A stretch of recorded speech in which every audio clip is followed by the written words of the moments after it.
What if you could make this, and this with only this? These simple probiotic gut-friendly sodas all start with a ginger bug. Let me show you how to make one. A ginger bug is a natural ferment made with ginger, sugar, don't worry, most of this is gonna be food for the bacteria, and water. Use some of this ginger bug each time you wanna make a delicious fizzy soda like the ones I have here.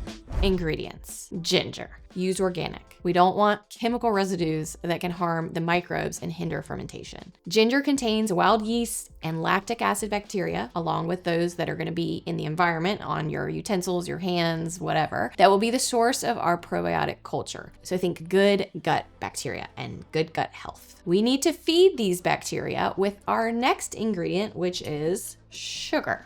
This can get complicated. There are a lot of sugars out there, so this is not an exhaustive list. But here's a list of sugars you can use. These are all technically from sugar cane, typically, from less refined to more refined. I use organic cane sugar because it's a good middle ground. It provides some minerals for our microbes, but not too many, which could actually slow down fermentation, especially in the beginning. Plain old white table sugar will also work fine. It doesn't necessarily have all the minerals, but it's a very nice, clean source of sucrose that the bacteria actually will really love, and you'll get some minerals from your water, hopefully. So don't feel like you can't use plain white table sugar. Don't use these because they don't contain the fermentable sugars needed to feed your microbes. So no fermentation is going to happen. Raw honey is also not a great idea because it has antimicrobial properties, and we're trying to not be anti to our microbes. So we don't want to inhibit or kill the natural yeast and bacteria that we're trying to grow. I know you're going to ask me about maple syrup and coconut sugar, so without taking a deep dive into their chemical compositions, these could be used sparingly, but they aren't great options. Same with molasses, which is actually commonly used alongside cane sugar, maybe a little pinch to add some minerals, but using too much can really overwhelm your ginger bug with just too many minerals and other compounds all at once. Lastly, water. Non-chlorinated water is crucial because chlorine can kill our natural bacteria. I use filtered water. You could use spring water or tap water. Just let it evaporate for 24 hours to dechlorinate it.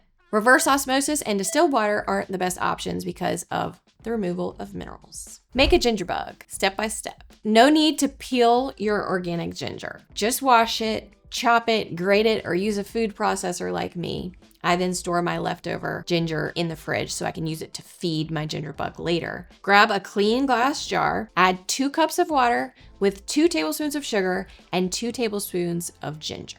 Now you could make this smaller if you want. 1 cup of water with 1 tablespoon of sugar and 1 tablespoon of ginger. Just use that same ratio more or less. You don't even have to measure if you don't want to. I don't ever measure. Stir well. Then you're just gonna cover loosely with a cloth, a coffee filter. I use a paper towel. I then screw the lid on and rip off my paper towel so that I can see what my ginger bug is doing. Unlike other ferments, you do want this to breathe and get a little bit of oxygen.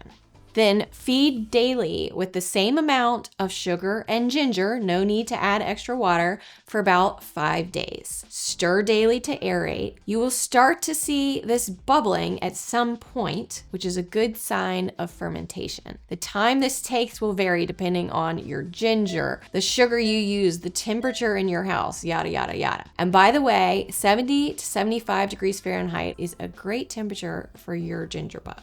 Now it's time to use this ginger bug to make some cool drinks. This is one I've had going for a while, so it's super bubbly and active. I usually pour a little bit of the ginger bug into a switch top bottle. This is a 16 ounce, and then I add juice. I personally use pure organic juice, but you don't have to be that picky. Just watch out for additives that will stop your ferment. Use room temperature juice if possible. If it's cold from the fridge, it could drastically slow your ferment, although I've done it before and it will eventually work. I'm gonna throw on this little sprouting lid to use as my strainer, but use whatever system works best for you. You could use a fine mesh strainer and rig up your own system. Funnel's always good to have as well. Now, if you like to measure more than I do, here's a good rule of thumb. Strain out and use 1 tablespoon of your ginger bug liquid per 1 cup of juice. If you were paying attention, however, you noticed that I put in probably a little bit more, which brings me to an important point. By putting in more ginger bug, I'm probably gonna get a faster ferment. So you don't have to be super exact, just give your juice some microbes and don't worry about it too much. And here I am technically using a little less than 16 ounces of juice because you wanna leave a good 1 to 2 inches for expansion because this will get very bubbly when you open it. And now this just needs to sit at room temperature for anywhere from 12 hours to 3-ish days, depending on all the factors at hand, the strength of your ginger bug, the sugar content of your juice, the temperature in your house. Keep an eye on it and burp it, just like this, every 24 hours, at least, maybe even more, to make sure the pressure doesn't build up and you don't have a massive explosion because CO2 and some other gases are gonna be building up inside of this jar. And use any kind of jar if you don't care about bubbles. Use a regular mason jar, put a top on it loosely, and you won't get all the CO2 buildup. Or you can put the lid on tightly, and you will, but just make sure again to loosen the lid, open it for a second, let some of the CO2 out so that you don't break this. You will get more bubbles than you can get from a can of soda, I'm telling you. Now you've probably got some questions like, how do I maintain this thing? How do I use it to make other fun drinks? So I have more videos for you in order to not overwhelm you completely in this one. They're linked below. Be sure to tell me what you make with your ginger bug and remember to eat real food. I'll see you next time.